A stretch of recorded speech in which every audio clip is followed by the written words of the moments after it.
Welcome.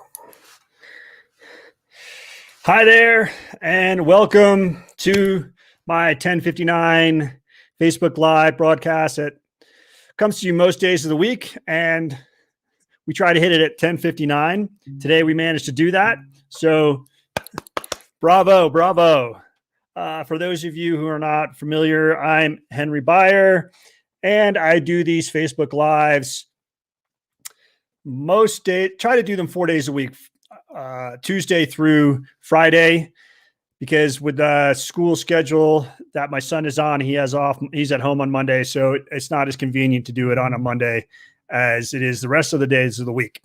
But today we have, of course, our quote of the day. We do a quote of the day. And today we're on the C's of the alphabet. We go in alphabetical order. And we are on our second round. So now we're back into the front of the alphabet and we're on C's. And the topic, so we'll get to that in a second. And then the topic for today is what you train is as important and how you train. And really what this is about is exercise selection for getting really the biggest bang for your buck out of your fitness program. I don't know, working at this desk, sometimes like my head gets cut off here. I got my mic. We want this. We want that big S showing strong. And one of the things, I don't know if any of you do these live broadcasts or when you're on Zoom, right? When you're on Zoom, this can be one of those weird things. You want to look at the green dot because that means you're looking straight into the camera, but it's sort of weird because when I'm looking straight at you here, I think I'm actually pretty good because of the level of the camera and my eyes. It kind of makes it look like I can look right at the screen and I'm looking at you. But ideally, looking at the little green dot or at the lens of your camera is key. And sometimes that just throws me off a little bit. Anyhow, so exercise selection is an important aspect of your fitness program, especially if you want to get the biggest bang for your buck in the least amount of time. You really want to be picking the right exercises. So we're going to be talking about that today, and we'll see what else. We'll try to keep it nice and concise. If you've seen any of my other stuff, sometimes I can tend to sort of go off on these weird tangents and then everything just sort of gets convoluted. So we want to try, one of my goals is to try and keep these things clean and concise, under 30 minutes, and have you go about your day. You don't need to be listening to me, just ramble on about stuff, but sometimes we go there. But I appreciate you being here. Thank you, replay viewers, for being here. And if you have any questions, please let me know. Comments are welcome, of course. And let's get to the quote of the day. One of the fun things about doing this quote of the day thing is I've been collecting these quotes for a while, and I did not, hey, welcome viewer. I did not start the quote of the day in terms of collecting them alphabetically. I would just come across quotes and I'd write them down in alphabetical order like this. And so when I come across some of these quotes, I might not have seen them for a long time. And it's just nice to reconnect with them. And this one I particularly like. Use your comfort zone to rest in, not to live in. Steve Chandler. So if you're not familiar with Steve Chandler, he's got a ton of books out, and I have one on here. 100 Ways to Motivate Yourself is one that I have here. And he's just his books are nice because they have those really short chapters. Like each chapter is like a single thought. So you can read the chapter in, let's say, a few minutes, right? Maybe 5 minutes, depending on the length of them. Some of them are only a couple minutes long. So he has just these nice, concise books that you can, that I would recommend checking them out. Steve Chandler. So, but use your comfort zone to rest in, not to live in. And I like that because, I think this is appropriate for strength training as well, or for, if you're someone who's starting a fitness program or is trying to lose some weight, it is an uncomfortable thing to make that type of a change in your life. Behavior change is super difficult. And so it's something that we need to practice often in order to get good at it. And I think we, as a society, in the US, we promote stuff like, all the sort of the comforts of life, the conveniences of life.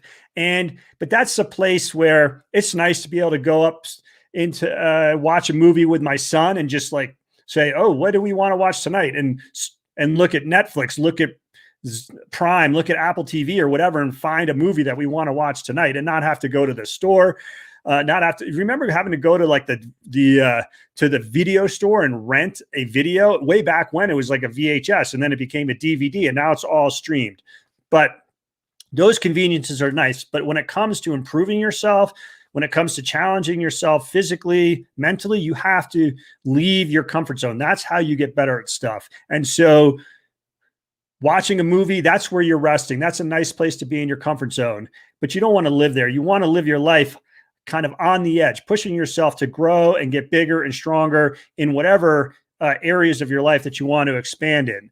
So thanks for that quote, Steve Chandler. And with that, let's get to the exercises of, the choosing exercises, because for your workout plan, exercise selection, that's what I was trying to say.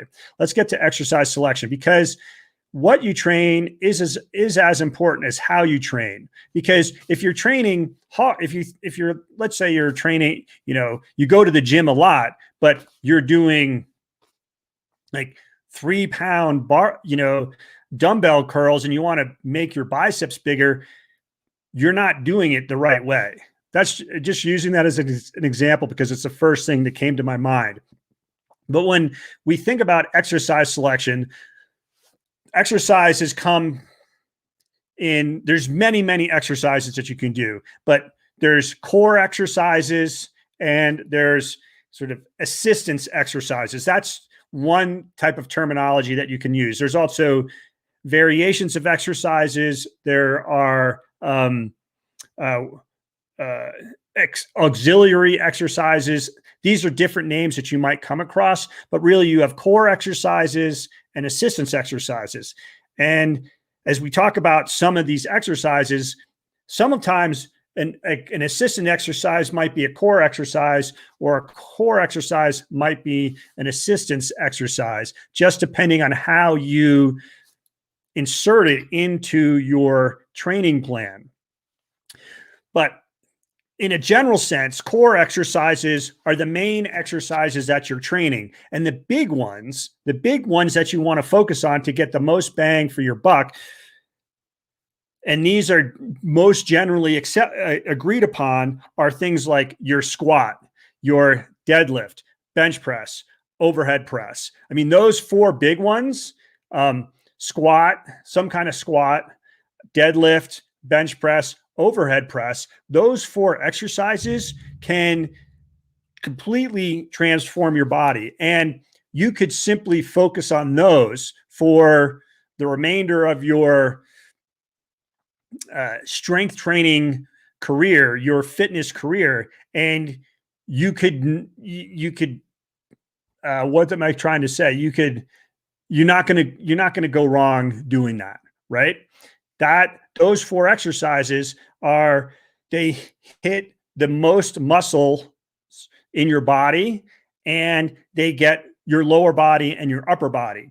Pavel, who I talk about a lot on here, and he likes simple programs that have 2 exercises. He has Power to the People, which is a deadlift and a shoulder press. He has Simple and Sinister, which is a kettlebell swing and a Turkish getup. He has a Enter the Kettlebell, which is kettlebell swing and then also snatches. You could do either or of those, and the kettlebell press. And so those combinations hit hit the body in its entirety.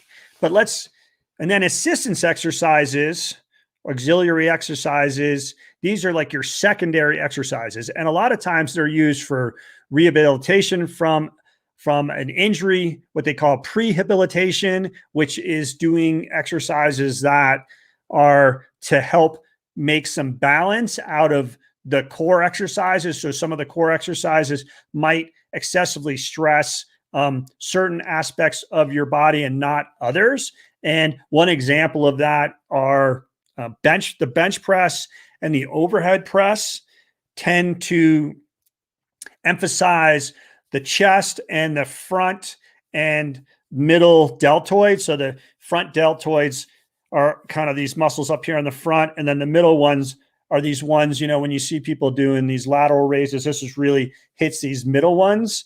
But the rear delts back here maybe don't get as much of attention. And then you get an imbalance in your shoulder, which can cause joint problems. So doing an exercise like what they call like a reverse dumbbell fly or something like that. There's different names for these exercises, but basically where you're going like this, you're focusing on this rear delt. And by doing that, is a small, is an isolation of that muscle group there. And that would be an example of an assistance exercise that's sort of, it's there to prevent future injury because of the focus on doing bench press or overhead press. There's a lot of assistance exercises out there that are of that type of nature. Now, assistance exercise, let's go back to the core exercise. So the core exercises are generally involve more muscle mass. They also will involve more joints. They're multi-joint exercises, where assistance exercises might be single joint exercise. So like a tricep exercise where you're doing this, the only joint that is moving, a single joint exercise, the elbow is moving and it's isolating your triceps. And there's 3 heads to your triceps. So there's isolation exercises that can hit each one of those heads of your tricep, depending on what you're trying to develop. Even a bicep curl like this can be used as an assistance exercise, where your main exercise might be doing the squat and the bench press, and then you use a bicep curl as an assistance exercise if you want to increase the size of your biceps. I mean, there are ways to train your core exercises such that you can, some of these where bicep curls might be redundant. For example, a pull-up can be, like pull-up or chin-up can be an auxiliary. Where did I put that book? Here. So this book is a great book, Starting Strength, Basic Barbell Training by Mark Rippetoe. And he calls chin-ups. This is where he puts his, he breaks his lifts into assistance exercises. So he used ancillary exercises. So he has a whole chapter called assistance exercises. And in his definition of assistance exercises, he will put squat variations in there. Deadlift variations would be assistance exercises, because he said his main exercises are the squat. That's his big exercise, the squat. And then bench press, overhead press. That's 3 exercises. The deadlift and the power clean. So he has these 5 main exercises that you're going to train, right? And then he has assistance exercises, which he categorizes as either variations in the squat, partial movements, which would be not the same exercise, but not the full range of motion of the exercise, would be the partial movement. And then he has what he calls auxiliary exercises. And there he places things like or he says they're ancillary exercises, not auxiliary, ancillary exercises. So he has chin-ups and pull-ups, dips, barbell rows. What else does he have in there? Back extensions are another one.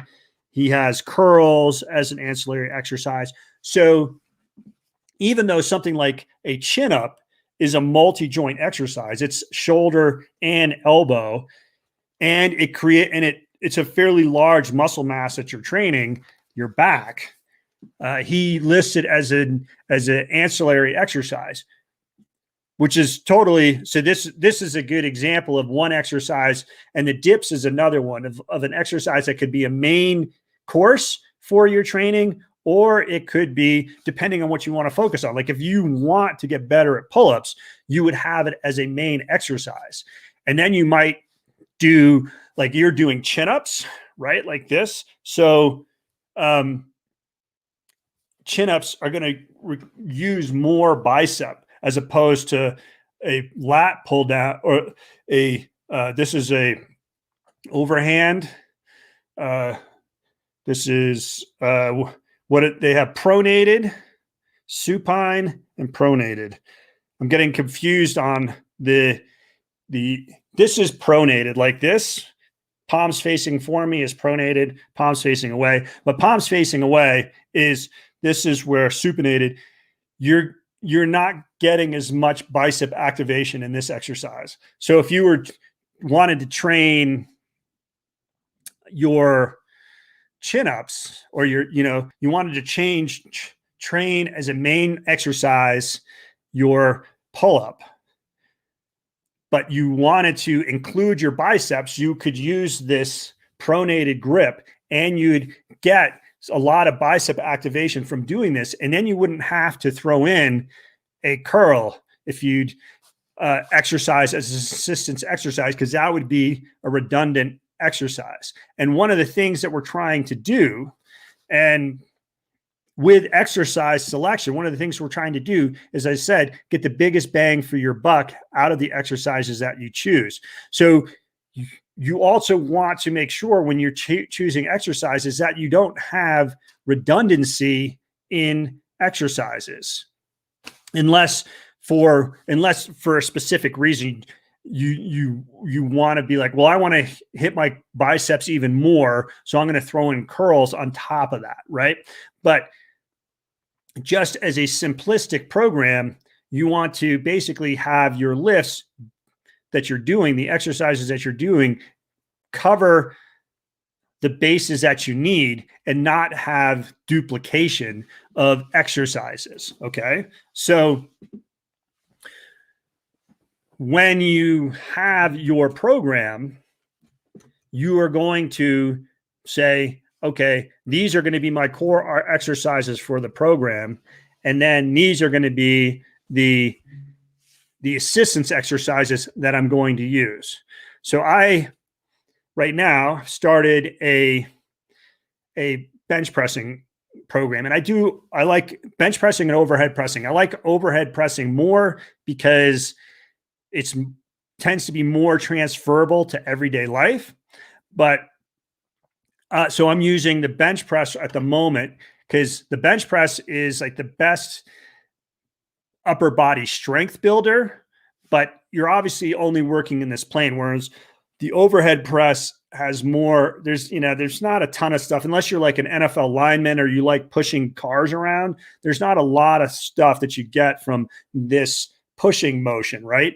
You tend to reach more overhead. Like in your kitchen, my wife likes to bake. She likes to bake bread, but the baking bin is on the top shelf. I don't understand why it's like that, because it's like the heaviest thing in our cupboard is the baking bin. But so I have to reach up to the baking bin. I'm reaching up overhead and pulling it down, which is more of this overhead pressing exercise. So, but because of that, I've started doing these dumbbell reverse flies, right? So I'm isolating these rear delts so that I balance out the work that I'm doing on my shoulders, because I actually, in this right shoulder here, I do get over the years, I've had pain in this shoulder from climbing and things like that. And I'm trying to do exercises that will help keep my shoulders healthy. So I want to be sure that I'm balancing them out. So I'll do my core lifts first, and then we'll do these assistance exercises. So other assistance exercises are, we'll just take it right out of the book here. So this is, excuse me. This is Essentials of Strength and Conditioning Training, right? So core exercises recruit one or more large muscle areas: chest, shoulder, back, hip, or thigh. Involve two or more primary joints, so they're multi-joint exercises, and receive priority when one is selecting exercises because of their direct application to sport. So this is another key point, this last one here, because of direct application to sport. So my whole angle on strength training, on resistance training, is to make you more fit for life. We're not trying to turn you into a power lifter. We're not trying to turn you into an Olympic weightlifter or turn you into a bodybuilder. We're trying to build up your strength and conditioning so that you can participate in all of your favorite life's activities and go on those great adventures that excite you. And you're physically capable and able to do those. That's really Strong for Life is about that. It's strong for life in terms of being strong enough to spontaneously engage in the things that you want to engage in. It's about building more confidence in the particular sports or activities that you like to engage in, so you can keep doing them for as long as you want to. And it's for living better longer, so that you are physically capable of remaining independent and autonomous for as long as you choose to. So that's what Strong for Life is. So that last sentence there is, these core exercises receive priority when one is selecting exercises because of their direct application to sport. Like the deadlift is called the health lift because it is tremendous strength builder, but it really builds strength in your back. And having a strong, healthy back, having a strong, what they call posterior chain. So your posterior chain are the muscles that run along the back of your back, and anterior chain are the muscles that run along the front of your back. And Dan John says, he's another one of these guys that I like to refer to. He says that it's the muscles you can't see in the mirror. So not your abdominals, not your chest, not your biceps. It's all the muscles. Those are all the muscles on your anterior chain, like your quads. Though quads are important, there's no doubt about that. But it's really these posterior muscles, the ones along your backside, which are they're the muscles of youth. There's the one that help you stay young and active and healthy. And that's why the deadlift is called the health lift, because it trains that entire posterior chain. It trains and strengthens that whole entire posterior chain. So those are the core exercises. Again, the core exercises recruit one or more large muscle areas: chest, shoulder, back, hip, thigh.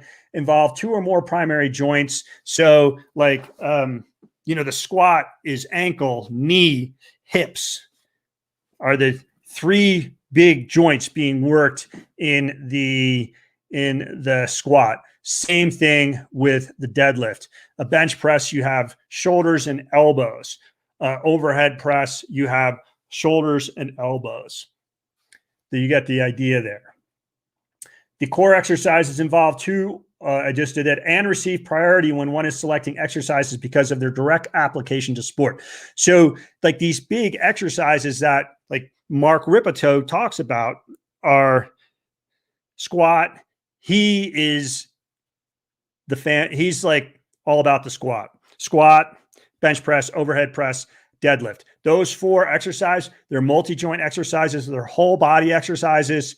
They stimulate your whole physiology in a specific way because of their multi-joint. They recruit more muscles at one time than so many other exercises. And that's where we get our biggest bang from the buck, is this recruitment of exercises. So for the everyday person, no matter what your sport is, these exercises are going to help you perform better in those activities. And then you just sort of balance how much you do of each of them based on the type of sport you're doing. Like if you're a football player, but it also depends on your position. So there's a lot of things that go into that. But as a general rule of thumb, core exercises are these big multi-joint exercises that involve most of the muscles in the body. I mean, the deadlift even involves even more muscles than the squat, because you're hanging on to the bar with your hands rather than having the bar supported on your back or on your chest if you're doing a front squat.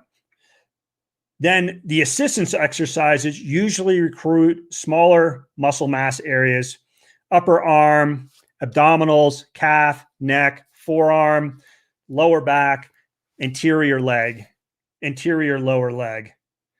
Oh, that's anterior lower leg is the front of your leg. Calf is the back of your leg. So, but even if you're doing an exercise like the deadlift or the squat, you're going to get those muscles are coming into play. It just may be that for your particular type of sport that you may want to train those. Now, when you're talking about bodybuilders and power lifters, these assistance exercises can play a greater role in becoming stronger. So like grip strength and abdominal strength help you lift more weight. So training those can help you lift more weight in your primary exercise. So we don't want to say, well, we don't want to do any assistance exercises, but when we do assistance exercises, we want to be sure that they're in support of our main exercises, our core exercises, and that they are helping prevent injuries from occurring. So these are sort of two things, or they're for rehabilitation, right? So if you have an injury into your lower leg, and maybe you can you're able to train your upper body, but you're not able to train your lower body, you'd be doing assistance exercises for your lower body for the injured joint or muscle or whatever it is until you were ready to go back to the core exercises. So when you are thinking about your program, you want to think in the exercises that you're going to choose, because there's a lot of different exercises to choose from. You want to lump them into this is a core exercises for what I'm trying to do, and this is a assistance exercise for what I'm trying to do. And for like the general person who doesn't have, who's doing a general resistance training program, then you can't go wrong with squat, deadlift, bench press, overhead press. You could do all four of those. You could do three of those.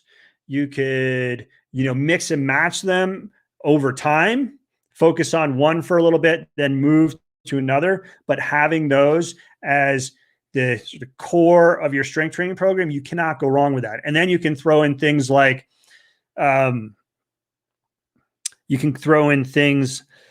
doing pull-ups or dips or barbell rows or, calf raises or whatever.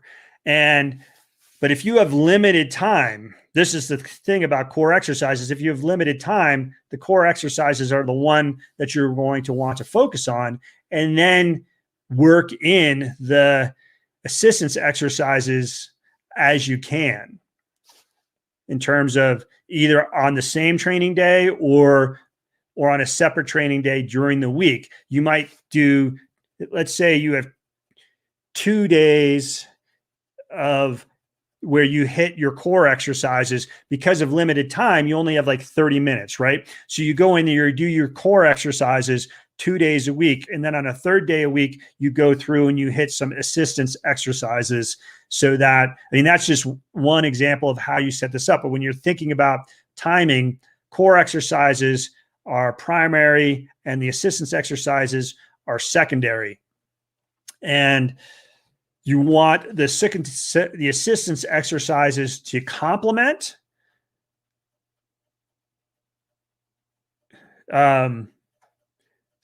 complement, how are we going to use the term complement? You want your assistance exercises either to balance out what you're doing with your core exercises.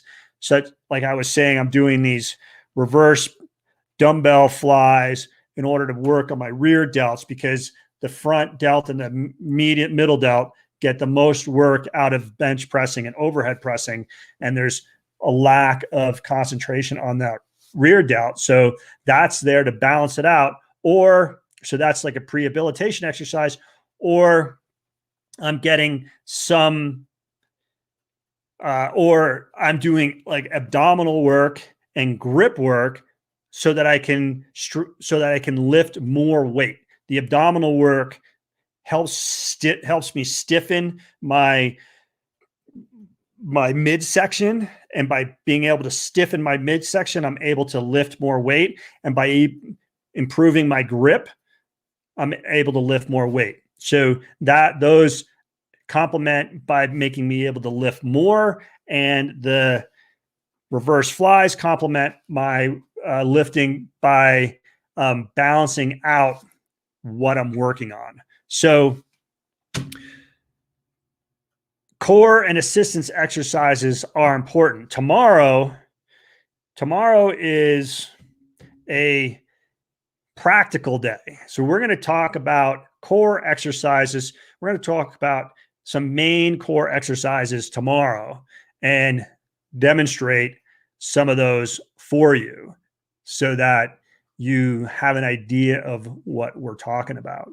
And I won't hit them all, but we'll do our best, because we'll be doing it in my office here, and I don't have necessarily all of the equipment that I need right here in my office. So we'll hit the ones that we can hit the core exercises that should be the meat and potatoes, you should rather, of your workout resistance plan, your resistance training plan. So, all right, that's going to do it for today. Let me just bring up Steve Chandler again at the end of this is again the quote of the day: use your comfort zones to rest in, not to live in, right?